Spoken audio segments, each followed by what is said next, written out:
இந்த வீடியோவில் முக்கியமான அரசியல் செய்தியை தான் பார்க்க போகிறோம். விஜயை பார்த்து நடுநடுங்கும் திமுக. முதல்ல தைரியம் வேணும், தில்லி இருந்த நேரடியாக களத்தில் மோதுங்க ஜெயக்குமார். அதிமுக கட்சியின் முன்னாள் அமைச்சர் ஜெயக்குமார் செய்தியாளர்களை சந்தித்து பேசினார். அவர் பேசியதாவது: விஜயை பார்த்து திமுக பயப்படுவது ஏன்? விஜய் கட்சி ஆரம்பத்தில் இருந்து திமுகவுக்கு தான் பாதிப்பு என்று அவர்கள் நினைக்கிறார்கள். வருகிற 2026ஆம் ஆண்டு தேர்தலில் ஆளும் கட்சிக்கு எதிராகத்தான் மக்கள் வாக்களிப்பார்கள். திமுகவின் எதிர்ப்பு வாக்குகள் அனைத்தும் அதிமுகவுக்கு தான் வரும். எங்களுக்கு அந்த நம்பிக்கை இருக்கிறது. யார் வேண்டுமானாலும் அரசியலுக்கு வரட்டும், களத்தில் சந்திப்போம் என்று தைரியம் இருக்க வேண்டும். ஆனால் திமுகவுக்கு அந்த தைரியம் கிடையாது.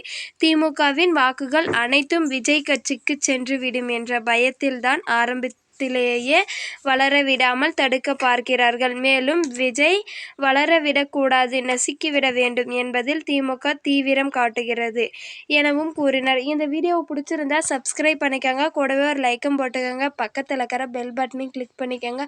அப்போ தான் நாங்கள் போடுற வீடியோ உங்களுக்கு வந்து சேரும்.